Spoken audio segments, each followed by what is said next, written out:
Welcome to the NBA Slate Breakdown. I'm Jason Gilba. With me is Brent Hyden. Big Wednesday slate as usual. Really good slate. Kind of a lot of everything on this one. A lot of injuries that happened over the previous week or two that we've kind of already had cleared up, which is nice. Yeah, we get a pretty decent slate to help us forget last night and help us forget that today is Hump Day. So happy Hump Day to everyone out there. But you mentioned injuries. Like there's a lot of injuries today, but luckily we already have the majority of that injury news. We're not really waiting on anything except for a couple minor players. Obviously, Steph Curry is out. Obviously, like half of the Atlanta Hawks team is out. But other than that, like pretty straightforward slate. It seems like most of the games are pretty appealing, with the exception of one or two, and even those games, like maybe one or two guys from those spots. So a lot to talk about, and a lot of excellent options tonight. Definitely. And you talked about the Hawks, and that's our first game here, Atlanta and Orlando. 217 total. This is, one of the higher scoring games of the night. Obviously, two bad defenses. A lot of fantasy goodness, really, that can come about this game. Yeah, there really is. The biggest downside is that both these coaches are like intent on using large rotations. Like Orlando without Isaac and Ross, they're still running a bunch of guys out there. You're seeing like Mario Hezonja and freaking Aaron Aflalo get minutes, even though neither one of them should be getting minutes. But there are some interesting spots to attack tonight on both sides of this game. Yeah, with this Orlando side, I mean, I like both point guards in this game. I do like Alfred a little bit more because of his price tag, but Schroeder's always going to be a guy who's worth a look for me. Sky high usage rate on this team. He's a little bit expensive though. I think that's my only downside with him. Like 8,200 on DK is a little tough for me to pay on this price. Yeah, and I think he's ridiculously expensive on Fan. He's 8,100 on FanDuel, so I think he's more of a cash game option here, just because he doesn't I don't think he has 50-point upside, even though this matchup is really intriguing. Like I was sitting here when I was doing my notes for the podcast, I was watching some of the Orlando Magic games and watching their pick and roll defense with like Vucevic out there. And I was dreaming of this matchup where you would have like Ersan playing the 5, and you would have like a 1-5 pick and roll with like Alfred and Vucevic, and like Schroeder would just be demolishing them. So like it's a great spot. Again, like I just don't think he has 55 fantasy point upside because he's not playing like a bunch of minutes. Like 34, 36 is like the most he's played over the last 10 games, but for the most part he's like 30, 31. So cash games he's fine. GPPs, if you want to take the shot, go for it, but like I just don't see a large ceiling for him. Yeah, like he's kind of more of a multiple lineup guy for me. Like if you're playing a ton of lineups, like you can get one or two in. Like as far as other Hawks go, it's kind of weird because like this is a decent spot for guys like Prince and Bazemore, whose minutes have been kind of trending down like into that 25, 26 range over the last few. And neither of them have actually been playing all that well. I mean, both are shooting really poorly right now. I'm kind of going to be looking at some other guys on this slate. Yeah, I don't mind taking a shot on either one. And GPPs, we talked about it last time the Magic played, but they're like one of the worst teams in the NBA guarding all three, like the point guard, shooting guard, and small forward positions. Are giving up, I want to say, either the most or second most real points per game to all three positions. So I definitely don't mind taking a shot on those guys. I think the guy that I'm most interested in is going to be Deandre Bembry. Like we've seen his minutes start to trend upwards. Obviously, a couple of those instances are because of blowouts, but like he's been playing pretty darn well. There's some spots in this defense, like in the Magic defense, like they struggle to defend against isolation. He's been really, really good for the Hawks in isolation, and they kind of struggle against spot ups. And he's a decent spot up shooter. I don't mind taking a shot at 3,800 on DraftKings, and I know he's fairly cheap on FanDuel. I don't mind taking a shot on Bembry here. And you mentioned the front court injuries here. Is it somehow it's possible that this has gotten even worse of trying to predict since the guys have went down? It really has. Like it just really, like they're gonna play all three of these guys like 20 or all four, I guess, because you have Babbitt in there. Like it seems like all four of them are gonna play like 22 to 24 minutes, and none of them are really going to like be on the court for a long time. Like It seems like they want to use Urson at center a little bit. I think over the past like 9 quarters, he's played like 22 minutes at the center position. It would be a good spot. Like if you imagine him stretching the floor and moving out to the 3 point line, Vucevic would like just get destroyed trying to defend him. So like Urson's a guy that I have a little bit of interest in, but again, like Urson is pretty expensive. Babbitt, Kavanaugh, Plumlee, like these guys, they're just not going to play a ton of minutes, even though the matchup is really good. You take a shot on any of the four if you want. I think I'm just going to go other places though. Yeah, I think I had a little bit more interest in the Orlando side here. Vucevic is in a great spot here tonight, like fairly cheap in consideration to some of the other centers if you're looking that way tonight. Like 7,500 on DK, reasonable price tag for him. A guy who's always kind of going to be in that 28 to 30 minute range anyway. Playing really well this year, and obviously a great spot against the Hawks because one, bad rebounding team. They've been awful against centers. I have no issue with going with Vucevic here. I think he has just an insanely high ceiling. I do have a little bit of concern, as I mentioned, if Urson's going to play the center position. Like he draws like a ton of charges, and I think some of those are just like reputation calls, just because he has a reputation as a guy that draws a bunch of charges. So that does concern me a little bit. Like you could see Vooch maybe get in foul trouble if he's trying to operate in the post against Urson, but. I mean, you mentioned they're rebounding. They're obviously a terrible rebounding team. They're giving up a bunch of points in the paint.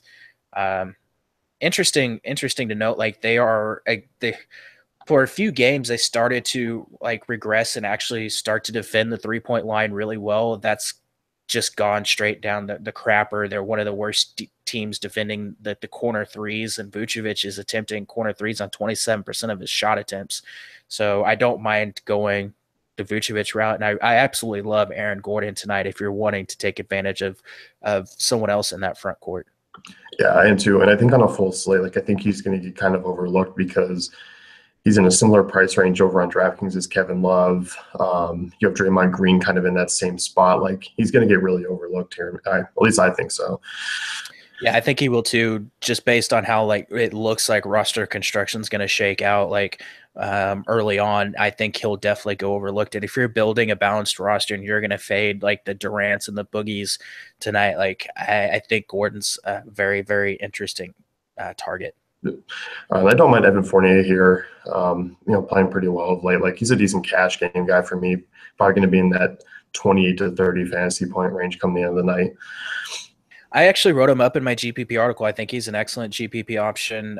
We're seeing, again, I mentioned the flaws in the Magic defense. It's kind of the same thing on the Atlanta side. Like they really struggle against spot-up shooters. Evan Fournier, one of the best spot-up shooters in the NBA, he ranks in the 95th percentile.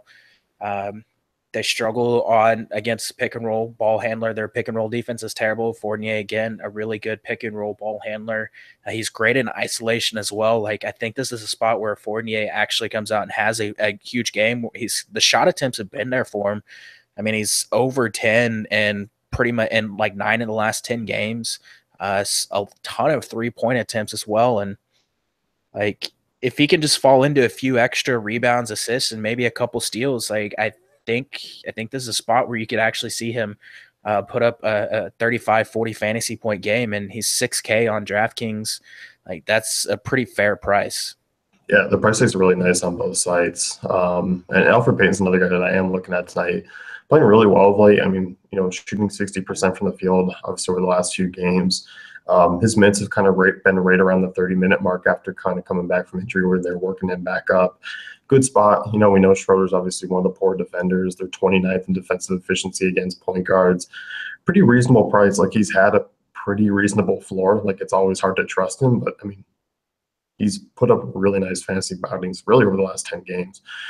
Yeah, he's a great play. I think I see myself going a few other directions in that same kind of price range, but I mean, as we've mentioned several times, he basically is like a mini Russell Westbrook. Like he can come out and pretty much in any matchup put up a triple double. So, or darn near a triple double. So I think he's an excellent option in all formats, and I don't mind Jonathan Simmons here either. Yeah, I was just about to bring him up. He's another one you can definitely get a look at. Chicago, Indiana next year, 209 total. This game obviously features a ton of kind of value plays or mid-range plays, really outside of Oladipo. Yeah, there's a lot of goodness in this game, and I think when it kind of surprises me, I actually think this game might go overlooked. Like, obviously, what happened with the Knicks the other night could be kind of burned into people's minds because everyone got pretty much screwed over by Cancer and Beasley. But as you and I were talking about prior to the game or prior to recording, like the Pacers guys still played like right around 30 minutes, even though that was a massive blowout. It was the Knicks players that really saw their minutes cut. Like, and that's just because Hornacek is a fool. I think there's guys on both sides of this game that you can attack. And I think there's one specific narrative that you can take advantage of on the Indiana side of this game. Yeah, we'll take a look at Chicago here first. I know we're both looking at Markkanen tonight. Power forwards against Indy, it's become basically, I'll put my life on the line for power forwards against Indy here. Yeah, I will too, and I don't want to give too much away of what I wrote in my GPP article, but Markkanen is a guy that's in there, and there's a specific reason that I mentioned that I think he's been struggling recently. The rebounds and things in the minutes have still been solid for him, so that's promising. It's been basically his shots, like his shot attempts have been pretty solid, but like he just hasn't been making them. I think that changes tonight, and he's under 6K on FanDuel. That's way too cheap. He's a little pricey on or under 6K on DraftKings. That's too cheap. He's a little pricier on FanDuel, but like I think he has 40 point upside in this matchup. We saw him have a huge game against him last time out, and like they're grooming Portis to be the backup 5 for when Mirotic comes back. Mirotic I don't think he's going to play tonight. Like we'll have to keep an eye on that. I think he's already been ruled out though. I think Markkanen sees 33, 34 minutes, and it's just a great spot for him. Yeah, I think, when I look at the Bulls next, like Chris Dunn's a guy who still kind of continues to stand out for me.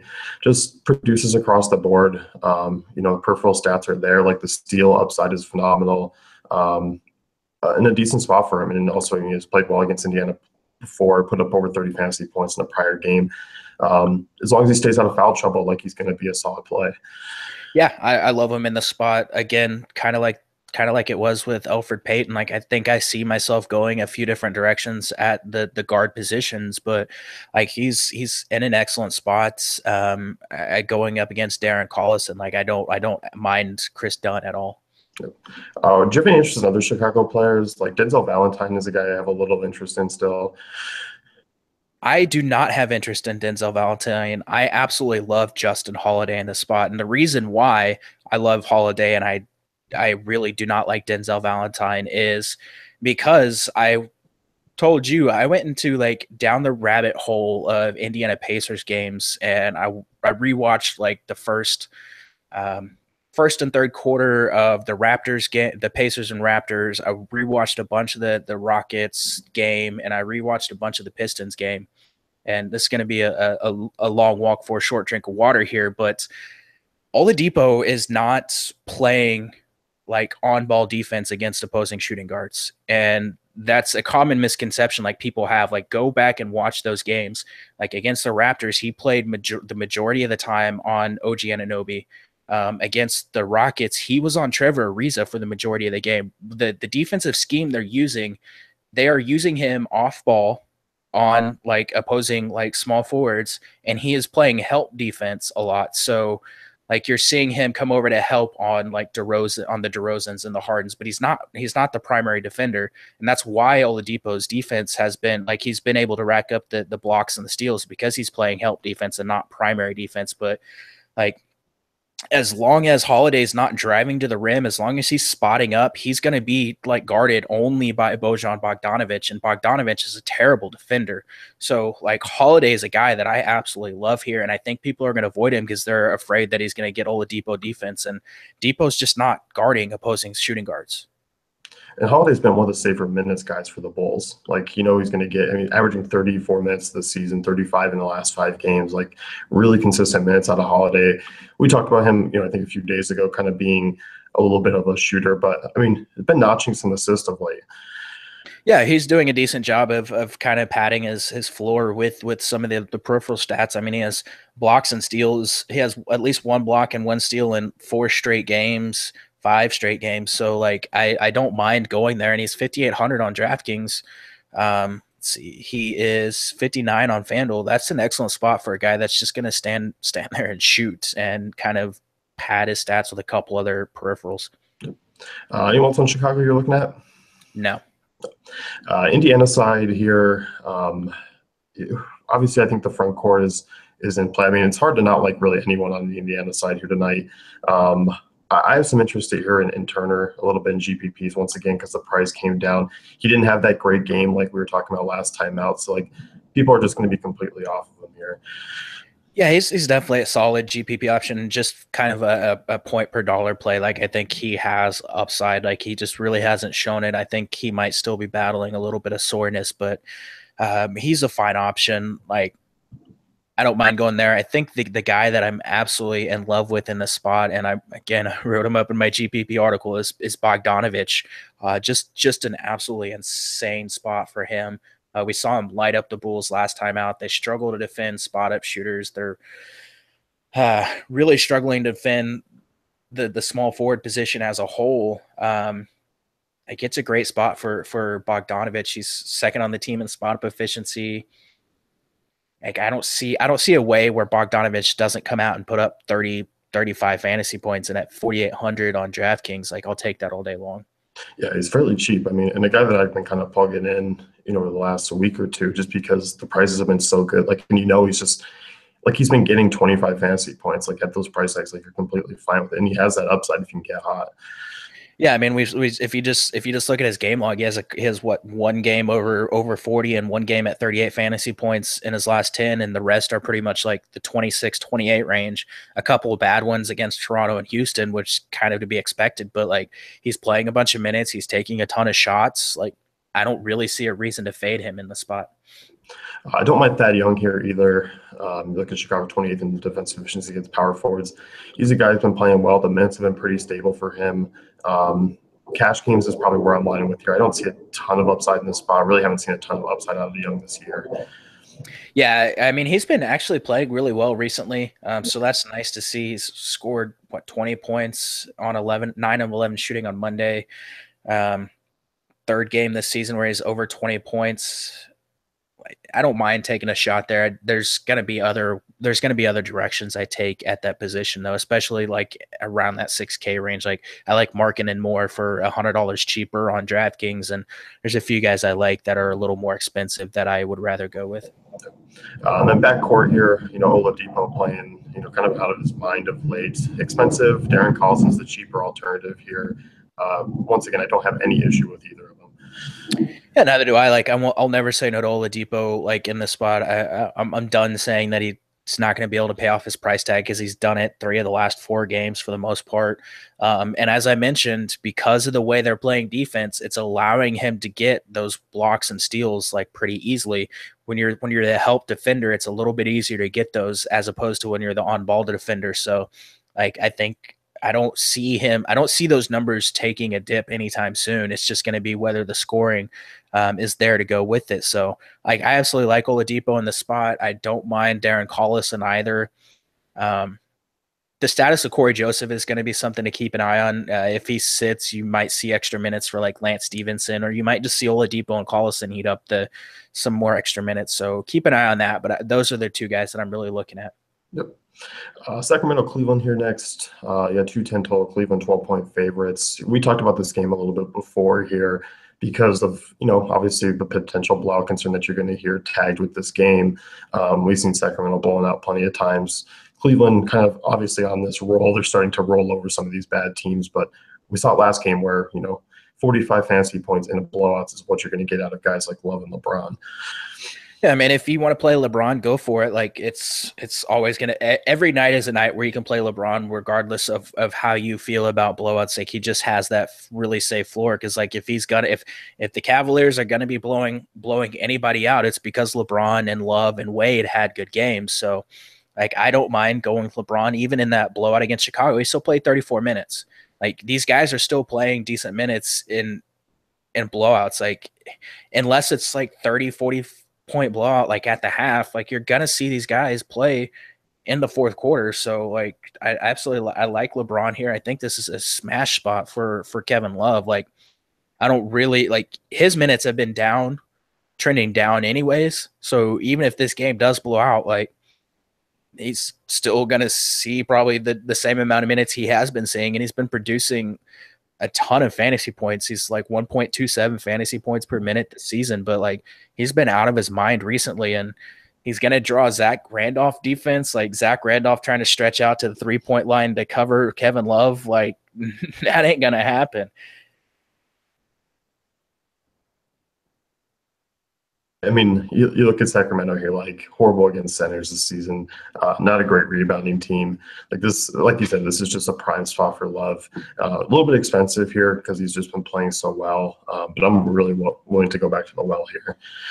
Yeah, it's a great spot for him. Like I'm not as afraid of a blowout here. Like I mentioned, like even if it's like 10, 12, 14 points going into the fourth quarter, you're still going to see these guys get some fourth quarter minutes. So like it might shave like 3-4 minutes off of LeBron. Like he's probably not going to play 40 tonight, but like anybody is in play here. Like you can look at Wade, you can look at Jeff Green if you want to. Like all those guys are in play for me.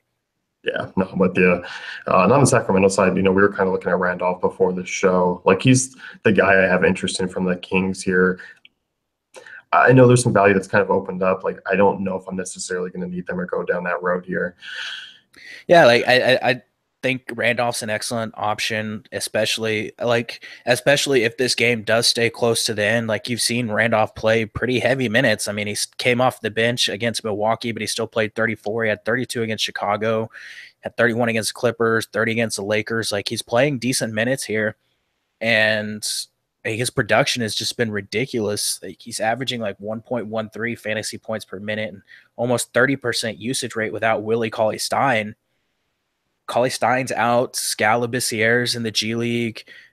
Jack Cooley's in the G League. They basically have Jakar Sampson, Papa G, and Randolph to rotate at the big spots. So like you have to imagine he's going to play decent minutes tonight. Cavs defense has been better recently, but they're still not great. Like you can take advantage of the Cavaliers in the paint. So like I think Randolph is just an excellent cash and GPP option. Like I think he has a like super high ceiling tonight. Yeah. Do you have an interest in the backcourt at all? Like this has just been such a muddled spot. I don't mind taking a shot on any of these guys. Like I think Temple's interesting at 4K. Like you're going to see him play a decent amount of minutes again. Like the Kings are on the road, and if you look at their roster right now, they have Frank Mason and De'Aaron Fox and George Hill and Garrett Temple in the backcourt. The rest of their guys like Jackson, Malachi, they were with the G League team last night. So like, I don't think they're going to travel back to, I don't think they're going to bring those guys to Cleveland. So like, I mean, Hill's fine. Fox is fine. Like Temple, you're going to see these guys play decent minutes and they're all in play tonight. Anyone else there? No. All right. Dallas, Boston, 202. This brings back, haunting memories because I think the last time these two played, it was, the words out of my mouth were Kyrie doesn't really have a ton of upside in this spot.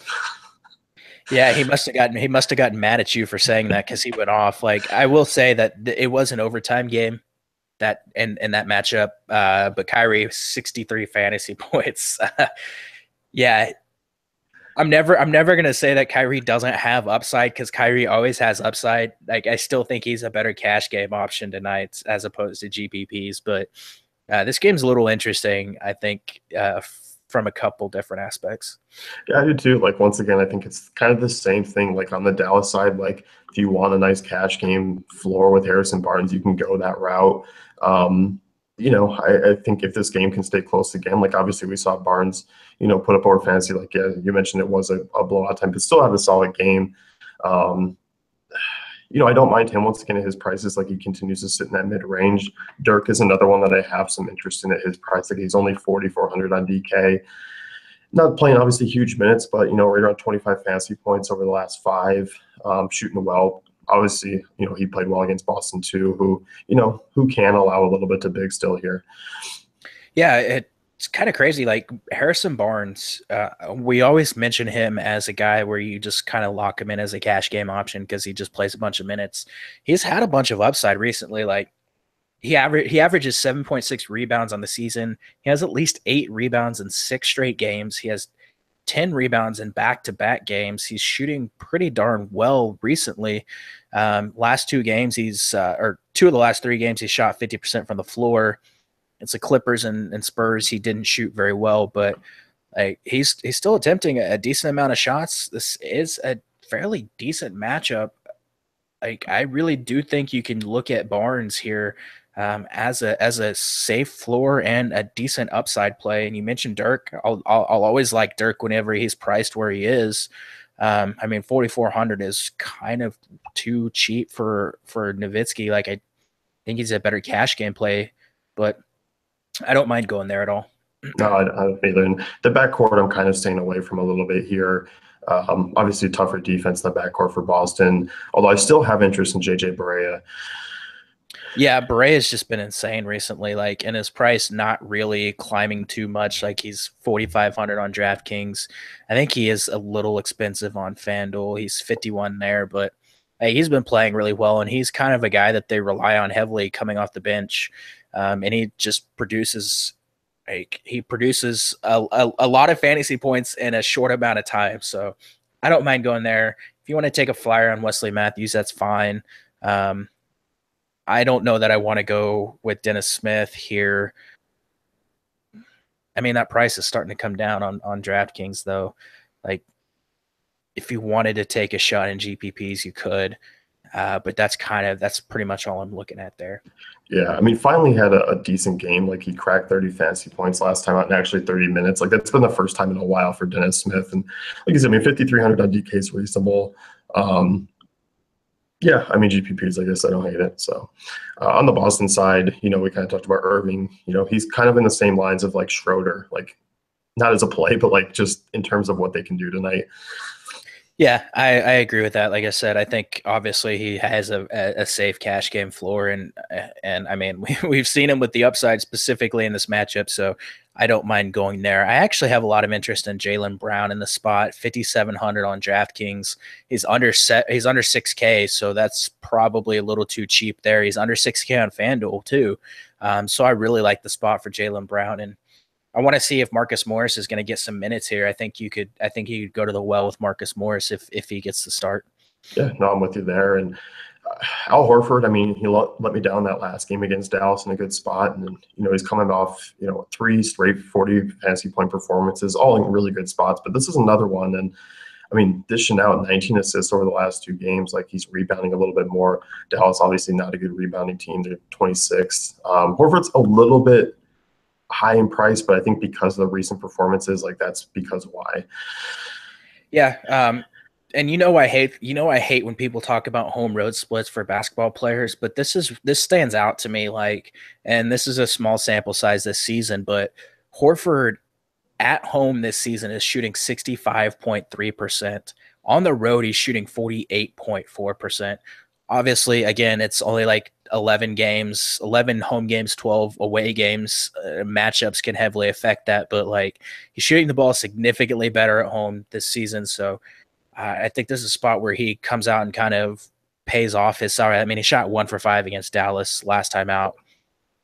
I mean, if he just makes like a couple of those baskets, he gets over 30 fantasy points. So like, I mean, it's a solid spot for him. Yeah. I don't have a ton of interest in Tatum or Marcus Smart or some of these other guys. Do you? No, not really. Like Tatum, I mean, we talked about Ad and Markkanen already. Like those types of guys are better plays than Tatum in the same price range.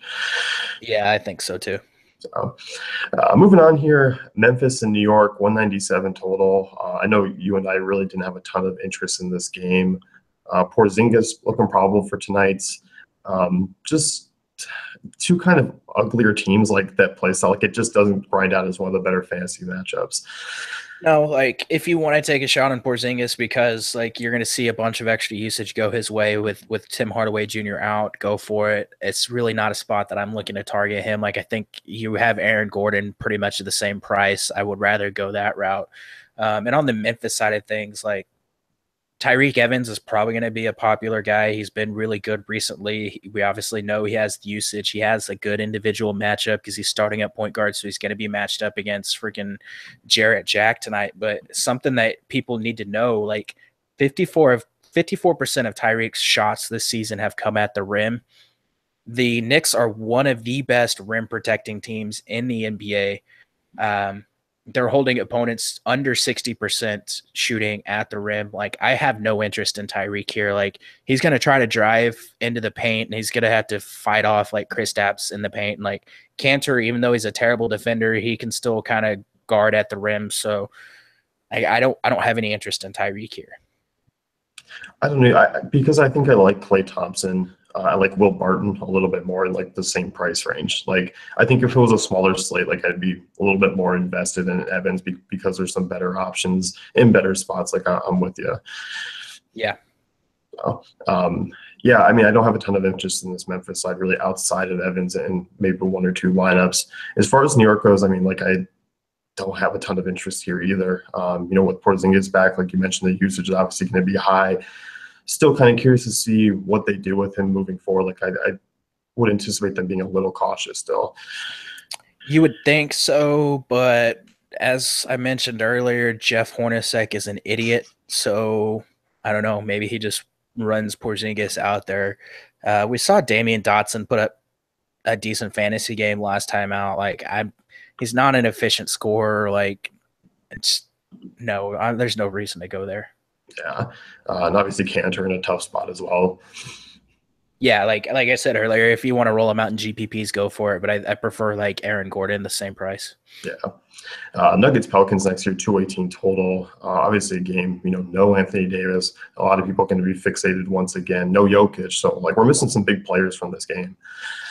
Yeah, this is a very, very good game to attack here. You mentioned no Anthony Davis, obviously Demarcus Cousins, massive usage rate, a ton of production without him on the floor. Has kind of been like he's been fine, like he's been good, but and as far as like Demarcus Cousins standards go, he's been pretty disappointing the last two games. I mean, against Golden State, 32 minutes, almost 60 fantasy points. Like, that is the lower end of what I would normally expect out of Cousins in a spot like that. So I don't mind going back to the well. It's going to be tough if you want to decide between Cousins and Durant, but like, it's a good spot. No Jokic. The Nuggets defense has not been good recently as far as against centers. So like, I think Cousins is a really, really, really good play here.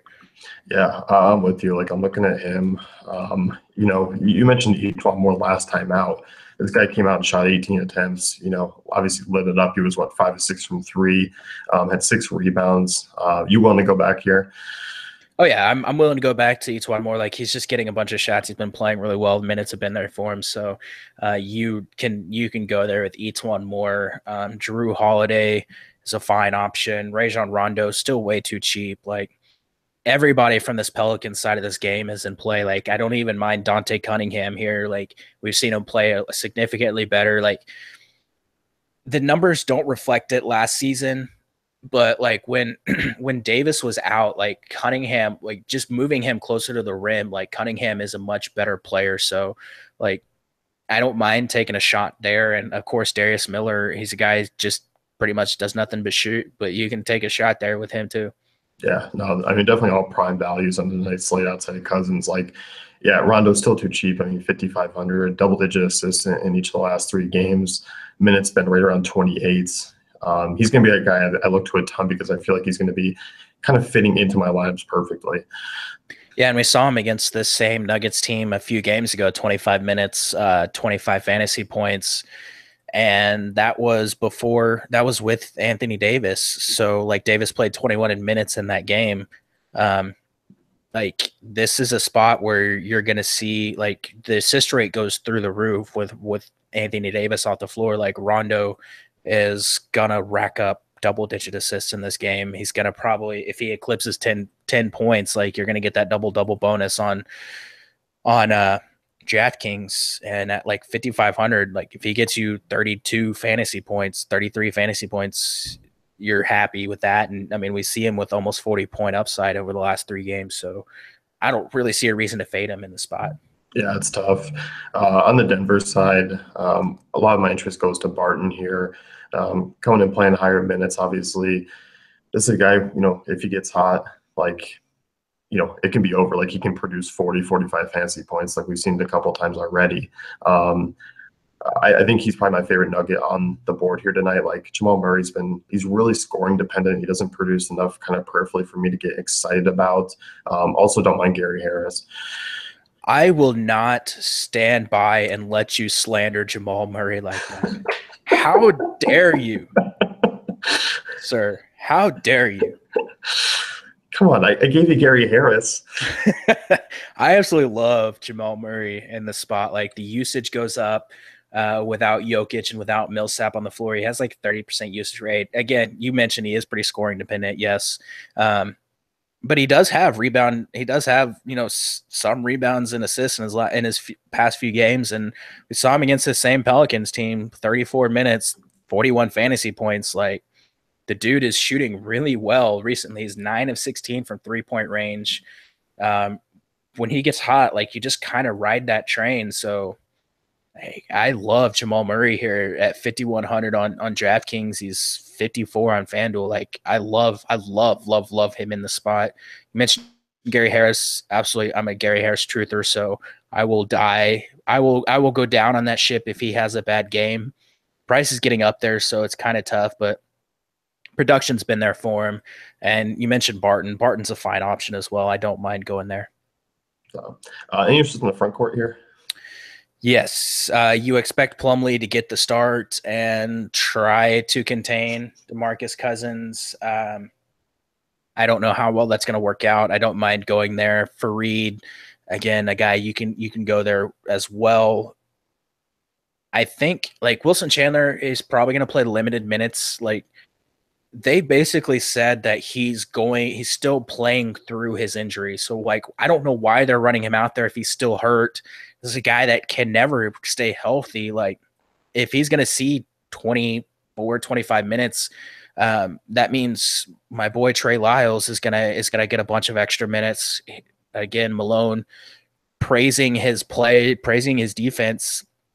Last game, 16 minutes, 22 fantasy points against Dallas. Like, Trey Lyles is going to get close to 20 minutes, 22 minutes in this matchup. I don't mind going there at 3,700.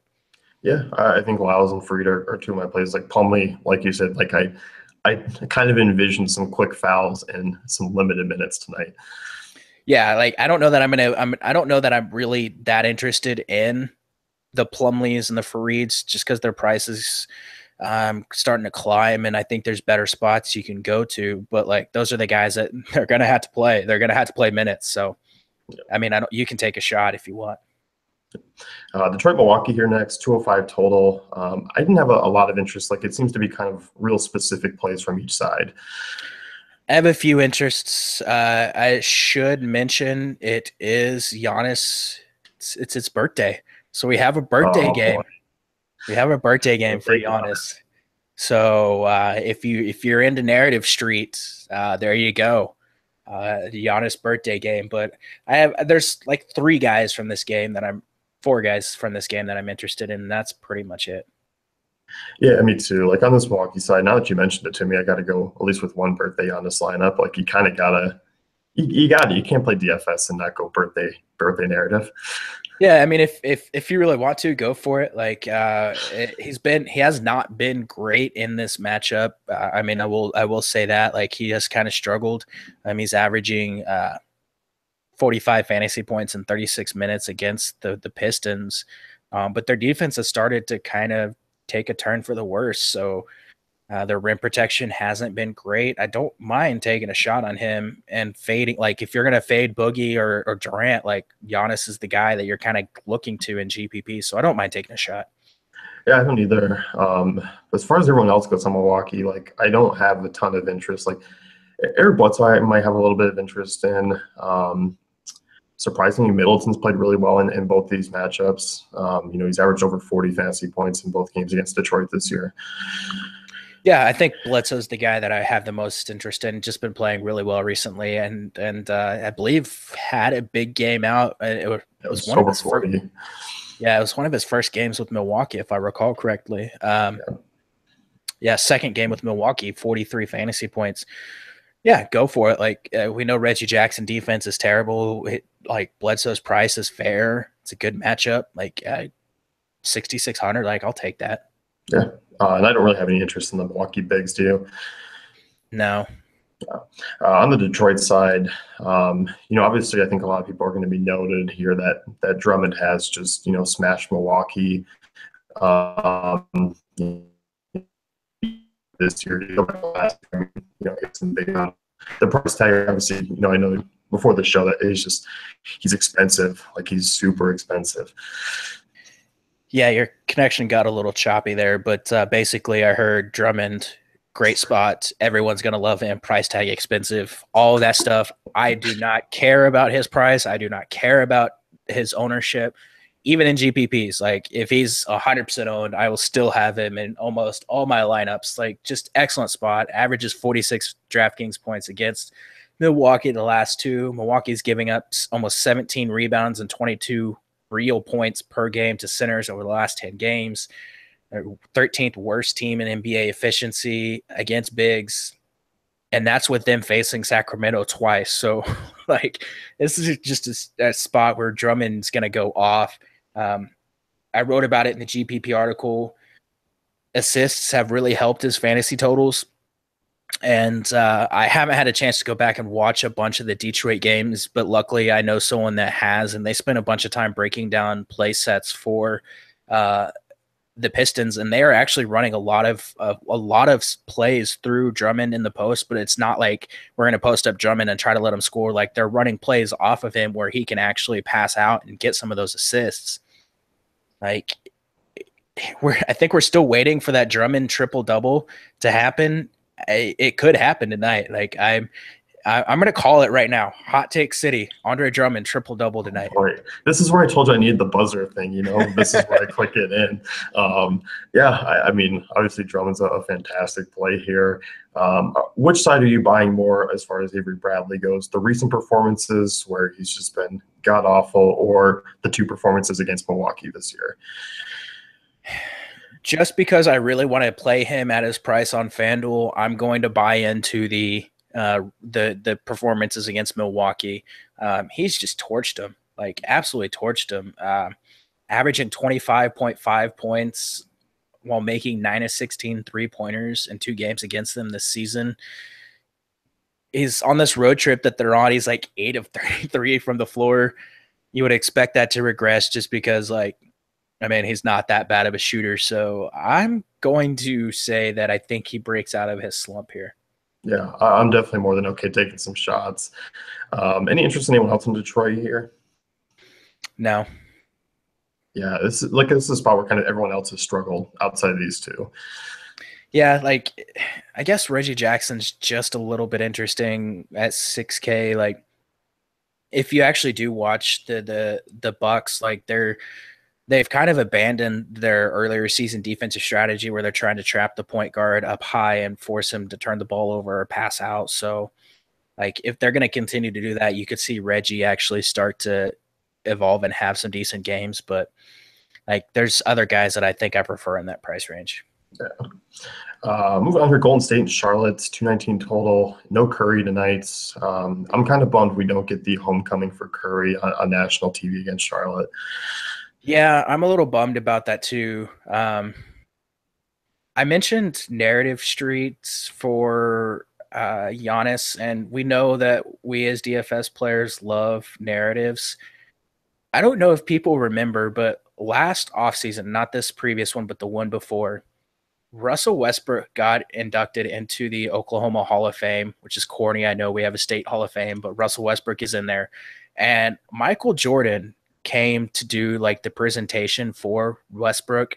And in that speech that he gave, he took a shot at Kevin Durant and said that if you want to know what true loyalty looks like, look at Russell Westbrook. and his love for Oklahoma City. I know Kevin Durant knows that he said that. Like, I know Kevin Durant, he probably tweeted at him from one of his like 40 burner accounts. Like, we have there, I'm creating a narrative here to love Kevin Durant even more than I already did. So there you go. There's a narrative play for you.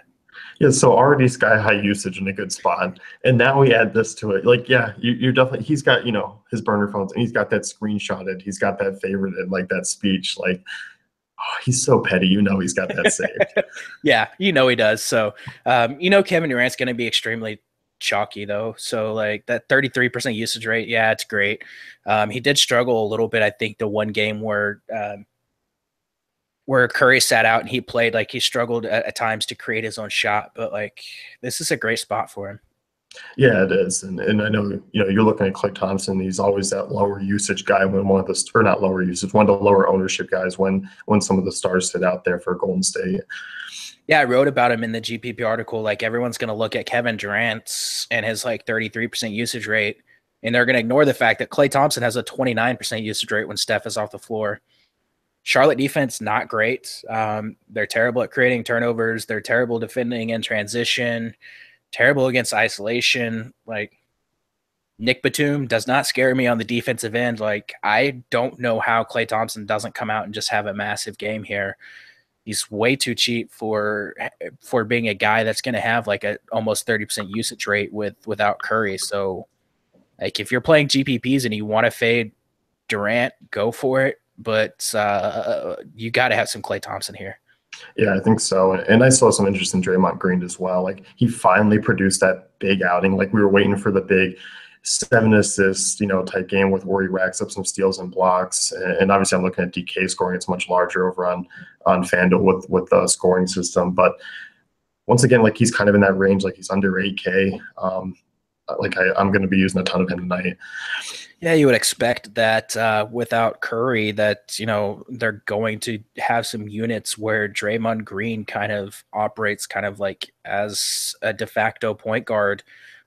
He's in a great spot. Like I don't mind doing a 3-man stack of Klay, Durant, and Draymond Green here, even though it's kind of a tough matchup for Green, but like you could definitely make a case for him having another big game here. Yeah, I mean, the assists have just been through the roof of, 7, 9, 10, 9, 8, 8 over the last 5, 6 games here. Yeah, I mean, I'm going to be looking at his way. I don't know how much I'm going to be looking at the fill-ins for Curry here. I've just never been really intrigued outside of that one Bell game this year when guys sit. I know McCaw, I think, the other day, he filled in and played pretty well. But I don't know. I don't have a ton of interest. I don't mind taking a shot on McCaw or Livingston, whichever one, gets the start. DraftKings did kind of price both these guys up because they knew Curry was out before they released salaries. So that really sucks. But like McCaw, obviously you have to watch his status. He's dealing with a nose bruise. A bruised nose. So like maybe I don't see him sitting out, but he could. If he sits out and like they're not going to give Livingston a bunch of minutes, Quinn Cook is with the team. Like if McCaw sits, we might get some Quinn Cook minutes, and he's a guy that can put up a bunch of fantasy points and limited minutes. So just keep an eye on that news. And if you need a 3K guy in a GPP to make your lineup work, and McCaw is out, then I don't mind Quinn Cook. Oh, it's a good find there. On the Charlotte side of things, it's weird because, I have all the interest in Golden State in the world. Kemba Walker here, obviously, coming off a fantastic game, against Orlando, at home here, I think against Golden State in a big televised game, he should get up here. Yeah, I really do like him. I do have a little concern that maybe they just switch Klay Thompson onto him, and that he kind of struggles. But I will note, whenever McCaw is on the floor, their defense is pretty terrible. So, and it's not as bad when Livingston's on the floor. So if McCaw gets the start, I have more interest in Kemba. It could be a letdown spot, but against this Golden State defense, I don't mind taking a flyer in GPPs. He could come out and put up, another 50 fantasy point game, and he's probably not going to be terribly popular, given all the other options here. Dwight's interesting. If again in GPPs, there's other options I'd rather go with in cash games. Michael Kidd Gilchrist is cheap. I don't mind there, but like Frank Kaminsky's going to be mega chalk tonight, and that really scares the piss out of me. Like I don't want to play Frank Kaminsky, but like that price is a little too cheap for a guy that has like he's over 20 fantasy points in 3 of the last 4 games. He's over 20 fantasy points in the majority of his last 10. 3,900 against Golden State. Like he flopped in 1 game against him last season, had a big game against him in another one. He makes things work, and that concerns me. Yeah, and he's shooting a ton. Like he's over double-digit shot attempts. Like that down was where he only shot 7 times. And, if he's going to get out there and just chuck away for 20, 25 minutes, like at 3,900 on DK, like it really is a hard pass. It really is. I do have a little concern when it comes to like if Charlotte actually wants to win this game, Kaminsky probably cannot be on the floor because his defense is atrocious. Like the defensive units with him on the floor are really, really, really bad. I don't know what kind of mindset the team is going to be in because Steve Clifford is away from the team dealing with a health concern. So obviously hope things work out well for him, but like, again, he's going to be mega chalk, and we've seen at times these chalk guys just go absolutely off, and like not having them even in GPPs really, really hurts. Yeah, it does. Any interest in Batum tonight? He's still fairly cheap on both sides. I think he's still hurt, and that I just can't. Like he had a decent game last time out, 11 points and 11 rebounds, but he shot 37% from the floor. Like he's really bad. His 20 something percent from 3-point range and like 37% from the floor. Like he's obviously still hurt. Like I don't want to depend on him trying to get those peripherals. Yeah. Anyone else from this one? No. Miami, San Antonio next year, 197. I don't have a ton of interest here. It's mostly on the Spurs side. I really don't actually have anyone from Miami that I'm looking at.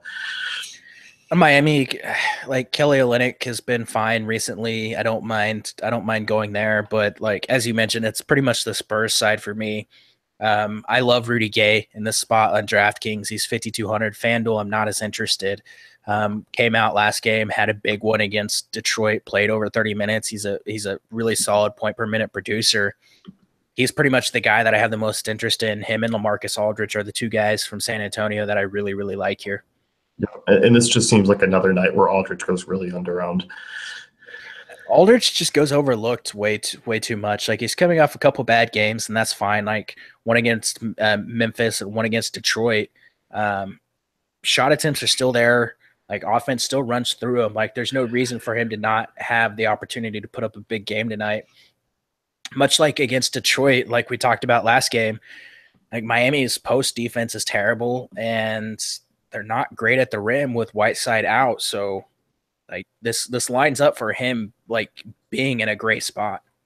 Yeah, and I look at Pau Gasol here. Like last time they played, he only played 19 minutes, but he put up 26 fantasy points coming off the big game. And I know you should be taking some credit for it here, just given his BVP history versus Drummond. Yeah, like I don't mind taking like you can go there. I do have a little concern that he doesn't play very many minutes here because they can use LaMarcus at the 5 against some of these more athletic centers, because like you don't really need Gasol in the post to defend like Bam Adebayo and Kelly Olynyk. So you could see Aldridge minutes go down, but if you want to, go for it. I think there's just better options. He's more of a DK guy for me. I won't use him solo on FanDuel. He's just kind of one of those ones where, I'll plug in the 2 center format. Yeah. And you can use him. He's still power forward eligible on DraftKings, isn't? Yeah, he is. So yeah, that's kind of nice. Yep. Anyone else from the Spurs side? No. Minnesota, Los Angeles next year, 213 total. This one I don't have a ton of interest in. Obviously, we see Minnesota pretty split in terms of production. Los Angeles obviously just dreaded with injuries, and I just don't like some of those guys here in these spots. Kind of have to keep an eye on the news. Gallinari could come back tonight. He's questionable. Obviously, he's not going to play a bunch of minutes, so it shouldn't matter that much. It's going to cut into like Wesley Johnson's minutes. But other than that, like, I think you can still look at Lou Williams, who's coming off a really solid outing against the Timberwolves last time out. He put up 45 fantasy points at 23 points, 10 assists, played 35 minutes. Austin Rivers price is starting to come up, but like he's been just playing out of his mind recently, and you kind of just have to ride the Austin Rivers train until I feel so bad. I feel bad too, but like, I mean, the train is rolling, so why not get on and ride it till the wheels fall off? You can go there too. Like he's not gonna see Jimmy Butler defense the majority of the game, so he's fine. I don't really have any interest in anyone else. They're rolling out this like weird lineup with CJ Williams and Jamil Wilson. No, like none of these guys are viable options. Deandre, not a huge ceiling, but great matchup. I think you can find better spots to go at that price. Yeah, I think so too. And on the Minnesota side, like we're starting to see Karl Anthony Towns' price come down. Still not quite enough to what he's producing. Obviously look at the last game against the Clippers. It was pretty pedestrian, played a ton of minutes, 15 and 12. Like I said, like there's just better center options for me to use, I think, over Towns here, even though he's kind of coming down in price. Oh, newsflash, hang on. Patrick McCaw is out with nose combustion. Draymond Green is doubtful with right shoulder soreness.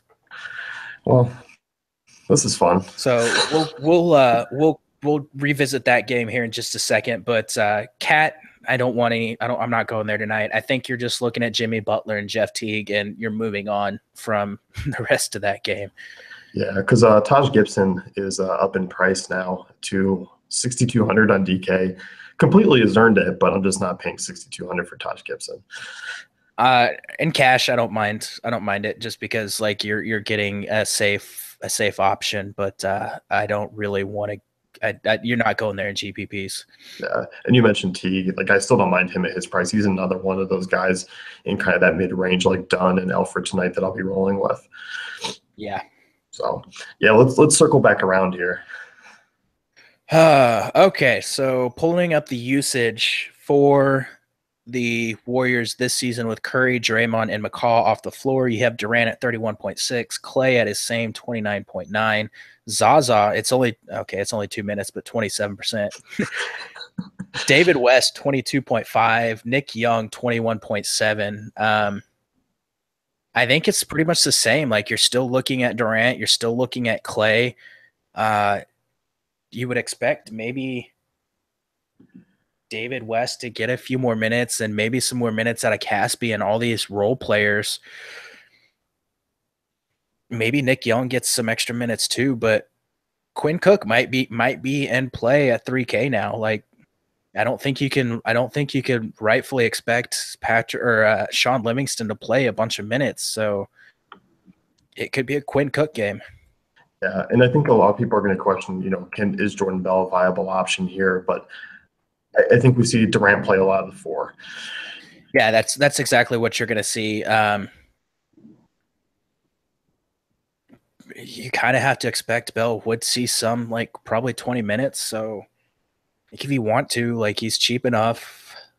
Like all these Warriors guys, like the David West, the Zazas, the Bell, Young, Caspi, Cook, all these guys are cheap enough. Like you can play all of them. Like I think I prefer Quinn Cook, who should see a decent amount of minutes. And then maybe Nick Young, Jordan Bell, and Zaza. Yeah, if Quinn Cook is 0.3% owned, like you're coming back and you were sending Brent a ton of money. Let me look at. Didn't Quinn Cook actually play for the Hornets at some point? I know he played for. Now you're cooking up narratives here. Let's see, Quinn. No, he didn't. Okay, it was just the Pelicans, and there we go. But Quinn Cook, like he's a guy. When he gets minutes, like I said, he produces 13 fantasy points in 13 minutes against Chicago.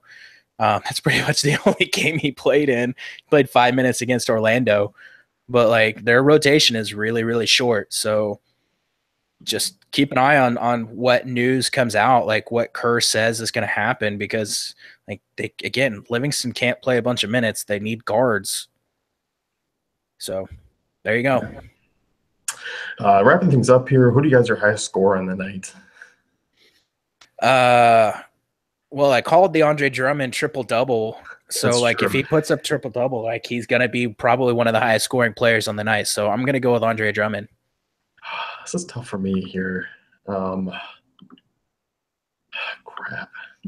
I don't want to be the obvious here with Boogie or like Durant. You know what? Give me like Klay Thompson, like a monster outing out of him. I like it. Monster. So I like it. That's it for us. You can at NordDailyFantasyCafe.com check out great tools and content. Also, Brent's GBP article will be up. And I'll see you guys next week. Good luck tonight.